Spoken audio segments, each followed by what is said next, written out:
আসসালামু আলাইকুম এভরিওয়ান, আশা করি সকলেই ভালো আছেন। আমি আলহামদুলিল্লাহ আপনাদের দয়ায় অনেক ভালো আছি এবং আজকে চলে আসলাম আপনাদের সাথে খুব গুরুত্বপূর্ণ একটা বিষয় নিয়ে কথা বলতে। এখন অলরেডি আপনারা থাম্বনেল দেখে বুঝে গেছেন আমি ব্ল্যাকলিস্টেড ইউনিভার্সিটি নিয়ে কথা বলতে চাচ্ছি। ব্ল্যাকলিস্টেড ইউনিভার্সিটি বিষয়টা খুবই কমপ্লিকেটেড এবং আমার কাছে প্রচুর পরিমাণের মেসেজ আসে যে ভাই কোন ভার্সিটি চয়েস করবো, কীভাবে কি দেখা যায় অ্যাট এ টাইম এতগুলো অ্যাডভাইস দেওয়া যায় না। তো আজকে আমি আপনাদেরকে চেষ্টা করব এই একটা ভিডিওতে সব কিছু বুঝিয়ে দেওয়ার জন্য, এবং আজকের ভিডিওটি দেখলে হোপফুলি আপনারা মালয়েশিয়ার যে ইউনিভার্সিটি সিলেকশন এবং এই সম্পর্কে ডিটেলসে জানতে পারবেন। তো ধৈর্য সহকারে ভিডিওটি মনোযোগ সহকারে দেখতে থাকুন। যেই সকল ইউনিভার্সিটি আপনার আসার জন্য পারফেক্ট না, আপনাদের জন্য পারফেক্ট না, ভিসা হয় না, প্লাস এলস অনেক সমস্যা থাকে, তো এই ইউনিভার্সিটিগুলোকে ব্ল্যাকলিস্টেড বলে থাকি আর কি। ম্যাক্সিমাম স্টুডেন্ট যারা আছে তারা এই বিষয়টাতে অবগত আছে। এই ভার্সিটিগুলোতে কোনো ধরনের ভিসা হয় না, বাই এনি চান্স ভিসা হয়ে গেলেও এখানে আসার পর অনেকগুলো প্রবলেমে পড়তে হবে। উদাহরণ হিসাবে আপনার বাই এনি চান্স ভিসা হয়ে গেল, এই ব্ল্যাকলিস্টেড ইউনিভার্সিটিগুলোতে ভিসা হয়ে যাওয়ার পর আপনারা এখানে আসার পর নানা রকম সমস্যায় পড়বেন। তার মধ্যে অন্যতম যেটা, আপনারা ক্লাস ঠিক মতো করতে পারবেন না। যদি একান্তই পড়ালেখার জন্য আসেন তারা ক্লাস শিডিউলগুলো ঠিক করবে না, স্টাডি কোয়ালিটি পাবেন না, এবং দেখা যায় সবচেয়ে বড় যে মেজর সমস্যাটা, আপনি সেকেন্ড ইয়ার যখন ভিসা রিনিউয়াল করতে যাবেন তখন আপনি ভিসা পাবেন না। এতদিনে দেখবেন ভার্সিটি গায়েব, অথবা ভার্সিটি থেকে আপনাকে কোনো ধরনের পারমিশন দিচ্ছে না ভিসা রিনিউয়াল, নানা রকম ঝামেলা দেখিয়ে আপনাকে স্থগিত করে দিতে পারে। তো এই সমস্যাগুলো থাকে ব্ল্যাকলিস্টেড ইউনিভার্সিটিগুলোতে, যার কারণে আমরা যারা মালয়েশিয়াতে আছি এই ইউনিভার্সিটিগুলোকে ব্ল্যাকলিস্টেডই বলে থাকি। কারণ এট এ টাইম এতগুলো ইউনিভার্সিটির নাম স্পেসিফিকভাবে বলে হয়ে ওঠে না। এখন এই সমস্যাগুলো মূলত কেন হয়ে থাকে, কেন আমরা এই ইউনিভার্সিটিগুলোকে ব্ল্যাকলিস্টেড ইউনিভার্সিটি বলি, তার অন্যতম কারণ হলো মালয়েশিয়াতে আপনারা জানেন বেশ কয়েক মাস ধরে, প্রায় 1 বছর ধরে কলিং ভিসা কিন্তু সম্পূর্ণভাবে বন্ধ আছে। তো কলিং ভিসা বন্ধ থাকার কারণে আমরা বাংলাদেশি যারা সবসময় কিন্তু চাই কোনো একটা অ্যাপওয়ার্ডের কান্ট্রি, এবং স্পেসিফিকভাবে মালয়েশিয়া অথবা মিডল ইস্টের দিকে আমাদের ঝোঁক একটু বেশি থাকে। কেননা এই সকল কান্ট্রিতে আমাদের যাওয়া খুবই ইজি এবং টাকা পয়সার ব্যাপারও খুব অ্যাডভান্টেজেস পাই। তো যার কারণে ম্যাক্সিমাম যারা কাজ করতে যেতে চায় তারা এই কয়েকটা কান্ট্রির উপর ডিপেন্ড করে। মালয়েশিয়াতে যেহেতু এই ভিসা অফ আছে, তো সেই হিসাবে বাংলাদেশি আমরা যারা আছি সবাই কিন্তু এই স্টুডেন্ট ভিসাকে পাথওয়ে হিসেবে ইউজ করে, ইলিগালভাবে ইউজ করে তারা মালয়েশিয়াতে চলে আসে, এবং একটা সময় পর তারা আসার পর ক্লাস করে না।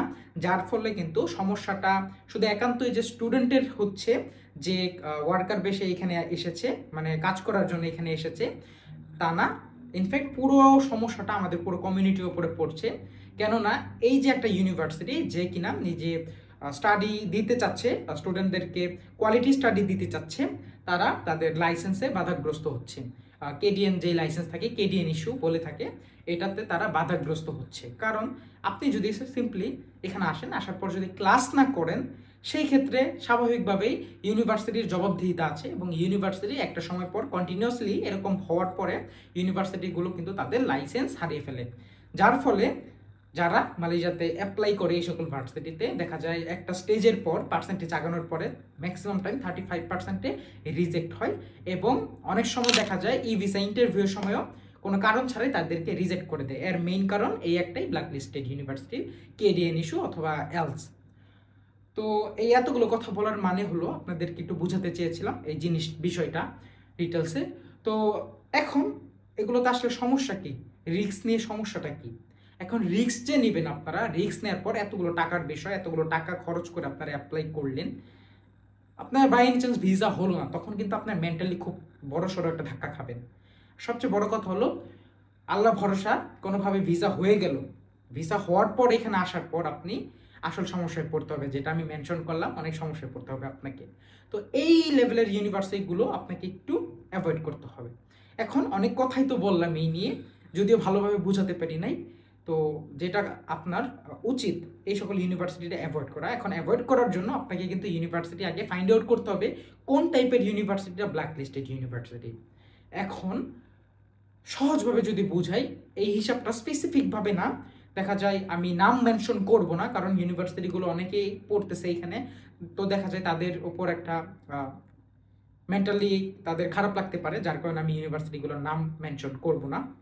আপনারা একটু বুঝে নেবেন যে সকল ইউনিভার্সিটির টিউশন ফির রেঞ্জ টোটাল ব্যাচেলরে 60,000 রিঙ্গিতের নিচে এবং ডিপ্লোমার ক্ষেত্রে যেগুলো টিউশন ফি 35K রিঙ্গিতের নিচে, সেগুলো মূলত এখানে ম্যাক্সিমাম কেস ব্ল্যাকলিস্টেড ইউনিভার্সিটি, এগুলোতে কোনোভাবেই ভিসা হবে না। এখন আমি এত কনফিডেন্স সহকারে কেন বলছি, বাংলাদেশে যারা আছে আসার জন্য তো এত টাকা খরচ করে আসবে না, তারা তো চাইবে একটু চিপে, যদিও আহামরি ডিস্টেন্স না একটা ভালো ইউনিভার্সিটি থেকে এই খরচের রেঞ্জটা অনেক বেশি না, খুব সামান্য বেশি, তারপরেও কিন্তু যতটা চিপে চাই আমরা এই ওয়ার্কার যারা আছে এখানে আসতে চাই। তো সেই হিসাবে এটা সবচেয়ে বড় একটা কারণ যে এই ইউনিভার্সিটিগুলো ব্ল্যাকলিস্টেড এবং এগুলোতে আসা উচিত হবে না। তবে কিছু কিছু ক্ষেত্রে এটা ভ্যারি করে। এখন এখানে আরও হিসাব আছে যে টিউশন ফি কম হলেই যে ব্ল্যাকলিস্টেড ইউনিভার্সিটি হবে তা না। এখন এখানে স্কলারশিপের অনেক ব্যাপার থাকে, যেমন কিছু কিছু ইউনিভার্সিটি স্কলারশিপ প্রোভাইড করার পর আপনার দেখা যায় 50,000 রিঙ্গিতের নিচেও চলে আসে খরচটা।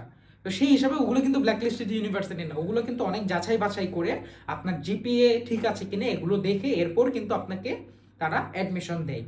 তো সেই হিসাবে ম্যাক্সিমাম কেসে আপনারা জাস্ট এতটুকু ধরে রাখবেন, যেগুলো ইউনিভার্সিটি 60,000 রিঙ্গিতের নিচে কোনো স্কলারশিপ ছাড়া, যেগুলোতে কোনো সিজিপিএ চাচ্ছে না তারপরেও অথবা জিপিএ চাচ্ছে না তারপরে খরচ এত কম, নিঃসন্দেহে এই ইউনিভার্সিটিগুলো ব্ল্যাকলিস্টেড ইউনিভার্সিটি। আবার অনেক ক্ষেত্রে নতুন নতুন ইউনিভার্সিটি আসে, শুরু হয়। তো আমার যেই অ্যাডভাইসগুলো থাকবে, আপনারা যদি এই নতুন ইউনিভার্সিটিগুলোতে আসতে চান বা এইগুলোতে আসা লাগে, কম খরচে আসা লাগে, সবচেয়ে বেটার হয় আপনি বাংলাদেশে কোনো একটা ইউনিভার্সিটিতে পড়েন। সেই ক্ষেত্রে খুব ভালো আপনার স্টাডি কোয়ালিটি পাবেন এবং ভ্যালুও পাবেন। তবে এই ইউনিভার্সিটিগুলো আসলে আপনি কোনো ভ্যালু পাবেন না, আপনার কোনো স্টাডি এক্সপিরিয়েন্স পাবেন না, কিছুই পাবেন না। তো সব কথার পরিশেষে একটা কথা থাকবে, একটু কেয়ারফুলি বিষয়গুলো ডিল করবেন এবং অবশ্যই যাচাই বাছাই করে নেবেন কিউএস র্যাঙ্কিংয়ে আছে কিনা, আপনার এদের নিজস্ব পজিশন আছে কিনা। আবার দেখা যায় কি ইউনিভার্সিটিগুলোর কখনোই কোনো স্পেসিফিকভাবে কোনো কিছু ডিসক্রাইব করা থাকে না, ক্লাসরুমগুলোর ছবি থাকে না। সাধারণত আমরা কোনো একটা প্রতিষ্ঠান যদি করি নিজেরা, আমাদের প্রতিষ্ঠানে কিন্তু অলওয়েজ ছবি থাকবে, আমরা ছবি দিয়ে কিন্তু প্রতিষ্ঠানের পেজ অথবা ওয়েবসাইট সাজাবো, সব কিছু দেখাবো। কিন্তু এই ইউনিভার্সিটি অথবা এই টাইপের ভার্সিটিগুলোতে আপনারা কি দেখবেন যে এদের কোনো ডেকোরেটেড কোনো কিছু নেই, কোনো কিছু ম্যানার্স অনুযায়ী সাজানো নেই। তো ধরে নেবে এই ইউনিভার্সিটিগুলো ব্ল্যাকলিস্টেড ইউনিভার্সিটি এবং এগুলো মালয়েশিয়াতে স্ক্যাম। তো হোপ সবাই বুঝতে পেরেছেন। তবে এই বিষয়টা যেহেতু অনেক কমপ্লিকেটেড একটা বিষয়, আমি নিজেও যখন বলতেছি বিষয়গুলো গুছিয়ে বলতে পারতেছি না এই অনেক ঝামেলার কারণে, কারণ বলাটা অনেকটাই কঠিন। আপনারা আমাকে যদি হোয়াটসঅ্যাপে নক করেন দেখা যায়, অথবা কমেন্ট করেন, কমেন্টেও বলা সম্ভব হয় না কারণ অনেকে অনেক ধরনের ভুল বোঝাবুঝি হতে পারে। আপনারা আমাকে যদি হোয়াটসঅ্যাপে নক করেন, আমি দেখা যায় ফ্রি টাইমে আমি সবাইকেই রেসপন্স করে থাকি, ইনশাল্লাহ আপনাদেরকেও রেসপন্স করব। তো সবাই ভালো থাকবেন, আল্লাহ হাফেজ, এবং এই বিষয়গুলো একটু খেয়াল রাখবেন।